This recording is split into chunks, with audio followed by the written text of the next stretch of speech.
This is Mr. the Fanboy, and we are the most reckless force in all of the YouTube. Tonight's episode of WWE Raw was decent at most. The show started off with R-Truth coming out to celebrate his win last week and his number one contendership, but then John Morrison comes out and tells him that the only reason he's even in that number one contenders match is because he got lucky.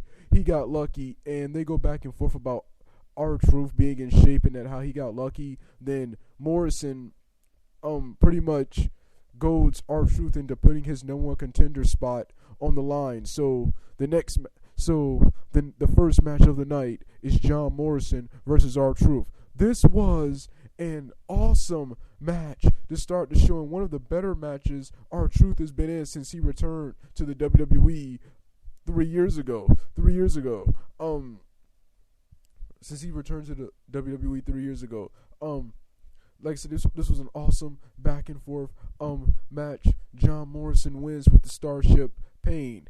After the match, Morrison extends his hand to R-Truth and offers some friendlier words. They shake hands, but when Morrison turns his back and gets on the apron and start posing, R-Truth pulls him down and then R-Truth pulls him down and then punts him outside the ring, then starts punching him, then punts him some more, then continuously beats him down. So it looks like R-Truth is a heel, and the fans started chanting R-Truth sucks, and this is illegal when he picked up a cigarette. I'm glad R-Truth is a heel now because his hip hop character was getting stale. So I'm glad he's a heel now. The second match of the night was Dolph Ziggler with a brand new look versus Evan Bourne. This was a pretty good TV match. Dolph Ziggler won with Dolph Ziggler pinned Evan Bourne with the zigzag. Dolph Ziggler's new look is good, but I prefer his original look better because this look makes him look more like a normal wrestler. An average wrestler is not larger than life like his other look was, but that's just my opinion. Next, the next match of the night. The Miz comes to the ring with Alex Riley. Miz criticizes R-Truth for putting his title on the line against John Morrison and says how it affects him, how that decision affected him more so than anyone else in the WWE, and that he also criticized how he has to face Morrison and John Cena in a steel cage match. I don't like the fact that's in a steel cage match. If it was just two people, I wouldn't mind, but since it's three people, Cena, Morrison, and R-Truth, I really didn't want that. I really don't want that to be a cage match, but I still hope, but I'm pretty sure it's still going to be a good match.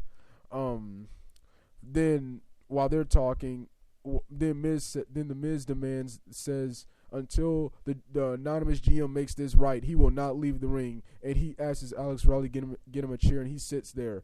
Then Sin Cara comes out and springboards in the ring. Then John Cena comes out, and the anonymous GM makes a tag team match. John Cena and Sin Cara versus Alex Riley and The Miz. And this wasn't that good of a match, in my opinion.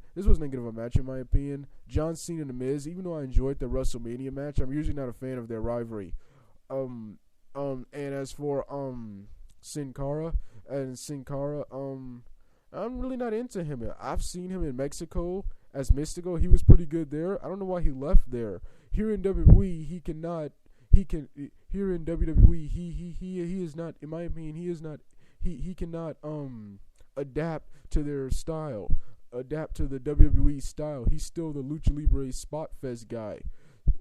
And in my opinion, that's good in CMLL, the Lucha Libre promotion, but not here in the WWE. At least that's my opinion. I hope to see more of them, but right now I'm not impressed with what I've seen. Like I said before, but like I said, I didn't like that match.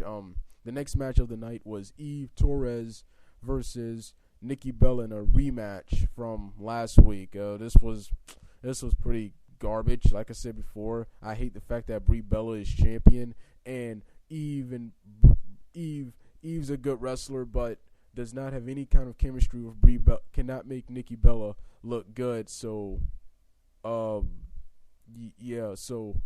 this wasn't a good match. Eve Torres wins the match. After this, Michael Cole is supposed to be knighted, and he gets knighted by some queen. I really wasn't paying attention too much. Jack Swagger attacks Jerry King Lawler outside the ring, and Michael Cole demands JR come into the ring and kiss his feet. Jack Swagger attacks Jack Swagger before JR can attack Michael Cole, and JR and Swagger makes JR kiss his feet. This was a stupid segment. The next match of the night was Santino versus Sheamus. This was a pretty good television match. Sheamus wins with the bro kick. The next match of the night, the main event was CM Punk versus Randy Orton. This was other than the John Morrison and R-Truth match that started the show, this was the second best match of the night. This was an awesome back and forth match with lots of near falls and finishers, and Orton wins the match when CM Punk tries to go to sleep, and Orton reverses with a schoolboy roll up to get the 1, 2, 3 after the match. Nexus music hits, and they all come out and attack Orton. After they beat down Orton, Mace Ryan prepares to give him the punt, but CM Punk, after 3 tries, convinces him not to, and CM Punk instead tries the punt. He runs there and gets RKO'd by Orton, and that ends this episode of Raw. Like I said before, this Raw was decent at most. I didn't like the night segment or the John Cena Sin Cara versus match. And like I said before, I prefer Dolph Ziggler's old gimmick, but there was some good stuff on this Raw, and it was still a pretty somewhat entertaining show. So that's this review. Doug out.